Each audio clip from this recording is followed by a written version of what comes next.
Good morning everyone, welcome back to my बुकलो। तो आइए शुरू करते हैं अपने 6 जून का डेली करंट अफेयर का लेक्चर।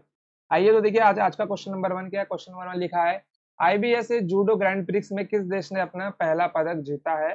तो ये पहला पदक जीता है ग्रैंड प्रिक्स जूडो में अपने प्यारे भारत ने। किसने जीता है? अपने प्यारे भारत ने जीता है। ओके, चलिए अब आइए थोड़ा रिलेटेड इससे कुछ जानकारी लिख के लेते हैं और यहीं पे लिख के लेते हैं जूडो ग्रैंड प्रिक्स 2022। ओके, आयोजन कहाँ हुआ था? इसका का आयोजन हुआ था नूर सुल्तान कजाकिस्तान। ओके, नूर सुल्तान कजाकिस्तान कजाकिस्तान। ओके, और भारत का जो पहला मेडल मिला है वो किसने जीता है? कपिल परमार ने। किसने जीता है? कपिल परमार ने जीता है।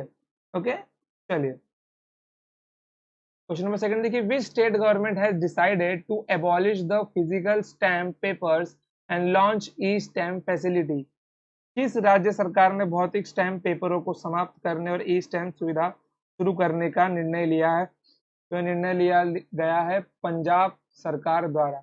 अब देखो यहाँ पर एक चीज अगर मेरे पॉइंट ऑफ व्यू से जो यहाँ पर हो सकता है, जो ई स्टैम्प की सुविधा है ये शायद से आगे जाकर एक बहुत बड़ा नुकसान का रूप ले सकती है ई स्टैम्प की सुविधा, क्योंकि आप सबको मालूम है कि आज के टाइम पे हैकिंग किस लेवल पर होती है। आज के टाइम पे हैकिंग किस लेवल पर होती है। ये अच्छा है कि ये जो ट्रायल किया गया वो राज्य सरकार ने ट्रायल किया है, अपनी केंद्र सरकार ने ट्रायल नहीं किया। क्योंकि अगर मैं आपको एक स्टैम्प की सुविधा बताऊं, जैसे कि आपको एक संस्था का नाम मालूम होगा डीआरडीओ। ओके, तो डीआरडीओ में अगर आपको एंट्री चाहिए तो उसका एक स्पेशल स्टैम्प होता है।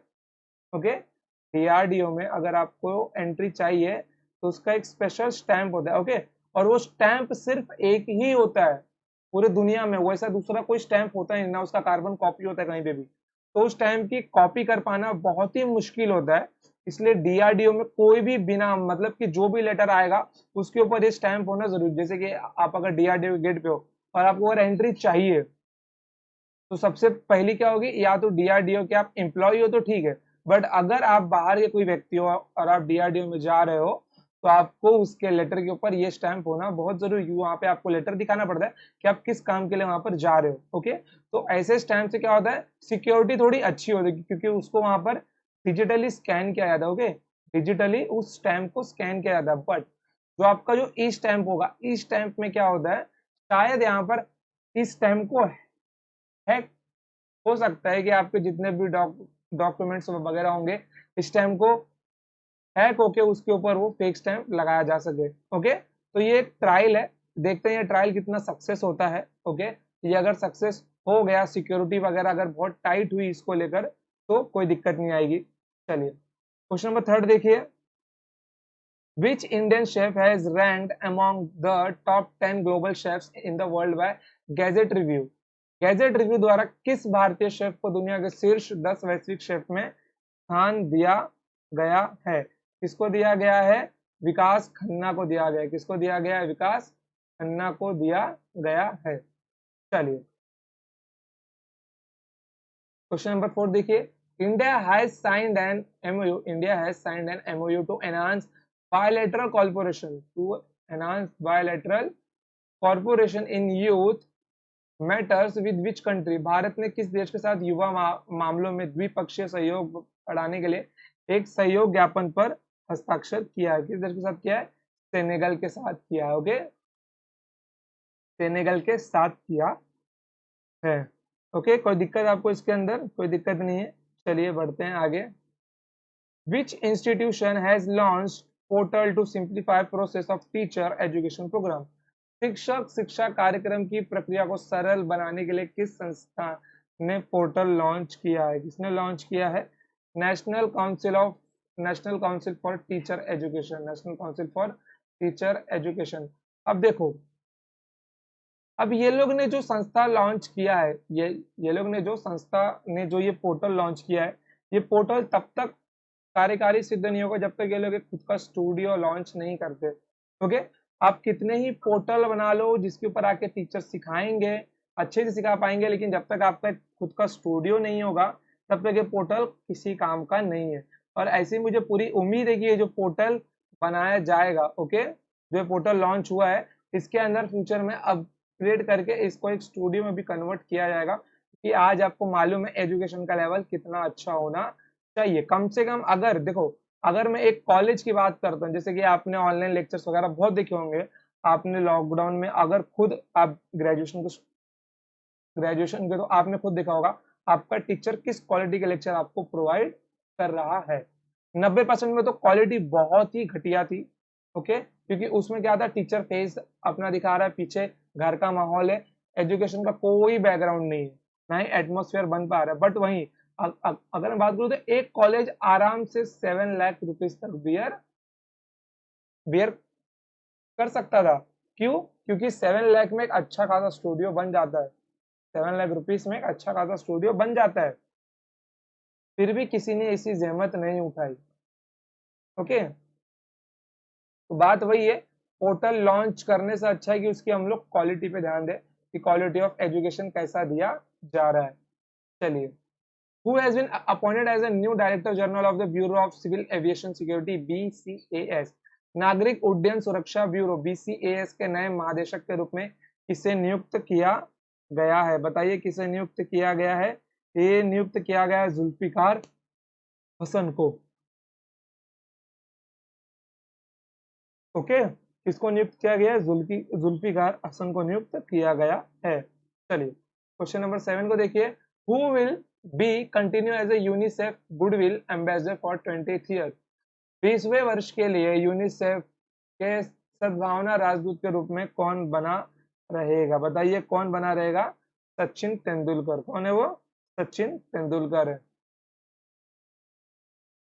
चलिए, और मुझे ऐसी पूरी उम्मीद है कि ये कौन है, ये आपको तो पता ही होगा, ओके। क्वेश्चन नंबर 8वां देखिए, which super computer is the world's most powerful super computer? Okay, कौन सा सुपर कंप्यूटर विश्व का सबसे शक्तिशाली सुपर कंप्यूटर है? फ्रंटियर। और अगर मैं आपसे नाम पूछूं पुकागो क्या है? पुकागो है विश्व का सबसे पहला सुपर कंप्यूटर, ओके, विश्व का सबसे पहला सुपर कंप्यूटर, ओके। और परम अनंता क्या है? अभी भारत ने जो सुपर कंप्यूटर बनाया है, okay, India super computer,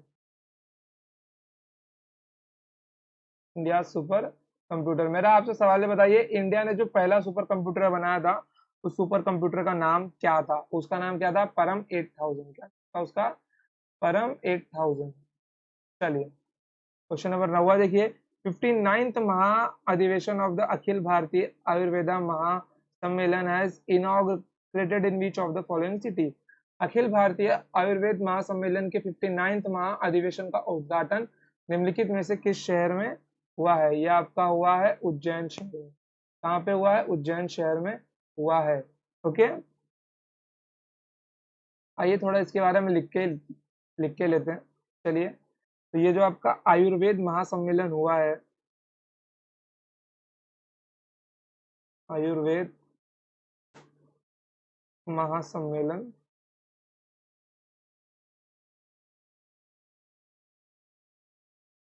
2022, okay, ये कहाँ पे हुआ है? उज्जैन के मध्य प्रदेश में हुआ, ओके। चलिए, इसके द्वारा आयुष मंत्रालय द्वारा, इसके द्वारा आयुष मंत्रालय द्वारा, ओके। और आयुष मंत्रालय के आयुष मंत्री कौन है? ये आप सबको पता होगा, आयुष मंत्रालय के मंत्री कौन है? एस सोनोवाल। कौन है ये? एस सोनोवाल। कोई डाउट आपको इसके अंदर? कोई डाउट नहीं है, ओके। और एस सोनोवाल कौन रह चुके हैं आपके? ये रह चुके एक्स सीएम ऑफ आसाम। कौन है ये? Ex CM of Assam, okay. चलिए, और ये मिनिस्ट्री ऑफ शिपिंग भी है, ओके। कौन है? ये मिनिस्ट्री ऑफ शिपिंग में भी है, ओके, मिनिस्ट्री ऑफ शिपिंग के भी मिनिस्टर है। चलिए, who among the following has claimed the Scripps National Spelling Bee title 2022? निम्नलिखित में से किसने Scripps national spelling bee title bee title 2022 जीत लिया है। किसने जीता है ये? हरिनी लोगन ने जीता है। किसने जीता है? हरिनी लोगन ने जीता है, विदाउट। चलिए, who has launched a nation wide fit India, हो गया। Who has launched a nationwide Fit India Freedom Rider Cycle Rally on World Bicycle Day? विश्व साइकिल दिवस पर किसने राष्ट्रव्यापी fit India freedom rider cycle rally की शुरुआत की है? तो की है अनुराग ठाकुर ने। किसने की है? अनुराग ठाकुर ने की है। और एक और न्यूज, आपने अभी बहुत जगह पोस्टर देखा होगा, जिस पोस्टर पर लिखा था ध्यान आकर्षण मोर्चा। क्या लिखा था? ध्यान आकर्षण मोर्चा। ओके, कहाँ पर? आपका जंतर मंतर पर, जंतर मंतर पर। ओके, अब ये जो ध्यान आकर्षण मोर्चा है, अब इसका मेन उद्देश्य क्या मालूम है आपको? कि जो आपके भगत सिंह जी थे, भगत सिंह, सुखदेव और राजगुरु, ओके, और चंद्रशेखर आजाद जी, चंद्रशेखर आजाद जी। ओके, चलिए, अब ये जो चार लोग थे, इन लोगों को भारत रत्न दिलवाने के लिए ये ध्यान आकर्षण मोर्चा रखा गया है। और इनके ऊपर जो पुराने चोर डाकू वाले केसेस हैं, उन सारे केसेस को भी बंद करने के लिए। ओके, देखो, अब यहाँ पे जो भारत के केसेस की बात है, चलो एक बार के लिए मैं इनकी बात अगर सच भी मानूं तो इससे क्या मिलने वाला है, इससे प्रॉफिट क्या है? ओके, क्योंकि देखो, अगर मैं भारत रत्न की बात करता हूँ, अगर मैं भारत रत्न की बात करता हूँ, तो भारत रत्न आज तकरीबन 100 से ज्यादा लोगों को दिया जा चुका है, लेकिन हमें नाम केवल 5-6 का ही आपको नॉर्मली नाम पता होगा। 5 से 6 लोग का एवरेज सबको इतना ही नाम मालूम होगा। ओके, तो क्या फायदा होगा 100 से ज्यादा लोग को देखिए भारत रत्न? ओके, सब लोग तो उनका नाम नहीं जानते, फिर भी वो भारत के रत्न है भाई। उन्होंने देश के विकास में अपना योगदान दिया है, तभी उनका नाम आया भारत रत्न के लिए। ओके, बट अगर मैं इनकी बात करता हूँ, भगत सिंह, सुखदेव, राजगुरु, चंद्रशेखर आजाद, ये ऐसे स्टार हैं कि जिनका नाम देश का बच्चा बच्चा जानता है, और इस देश के आने वाले अगले 1000 सालों तक इनका नाम जिंदा रहेगा। क्या इनको सच में भारत रत्न की जरूरत है? जब ये शहीद हुए थे, तब अपना भारत अखंड भारत था। ओके, तब भारत देश का बंटवारा नहीं हुआ था, समझ गए? तब पाकिस्तान, बांग्लादेश सब भारत में ही था, कोई भारत से कोई भारत से दूर नहीं था। ओके, तब ये इनको जो भारत में मिलना चाहिए, तो वो अखंड भारत का मिलना चाहिए। आज के भारत के हिसाब से ना, ये रत्न इनके सामने छोटा है फिर। ओके, ये रत्नों से कहीं ज्यादा ऊपर है, समझ गए? तो ये ध्यान आकर्षण मोर्चा बिल्कुल बेकार है। अगर आप में से कोई भी इस मोर्चे के अंदर जा रहा होगा, तो मेरा उससे कृपया निवेदन है कि वो न जाए। ओके, क्योंकि ये समय की बर्बादी है सिर्फ। क्योंकि ऐसे स्टार्स के लिए लड़ना, अगर लड़ा उसके लिए जाता है जिसके पास कुछ भी ना हो। इनको कौन नहीं जानता? देश का बच्चा बच्चा जानता है, तो इनको भारत रत्न की जरूरत क्या है? रियलिटी अगर बताओ तो। चलिए, which state has decided to conduct a caste-based census named जाति आधारित गणना? ओके, इस राज्य ने जाति आधारित गणना नामक जाति आधारित गणना करने का निर्णय लिया है। किसने लिया है ये? बिहार राज्य ने लिया है। और अगर मैं आपको बताऊं तो देखो, यहाँ पर ये एकदम बेकार फैसला है, कोई अर्थ नहीं है, क्योंकि भारत सरकार भी जनगणना करती है। ओके, तो उस डेटा के होते हुए इनको ये जाति आधारित जनगणना करने की जरूरत क्या पड़ी? मतलब कि ये सीधा सीधा साफ साफ पॉलिटिक्स है, बस साफ साफ पॉलिटिक्स। जाति, कास्ट वोट सिस्टम, दोस्तों, कास्ट वोट सिस्टम आज का टाइम पे रिजर्वेशन क्यों नहीं निकल रहा है? इसी वजह से नहीं निकल पा रहा है, क्योंकि वहां पे एक बहुत बड़ा वोट बैंक जुड़ा हुआ है रिजर्वेशन को लेकर। ओके, चलिए, the union cabinet The Union Cabinet has expanded the scope of government e-marketplace GEM to allow which entity to register as a buyers.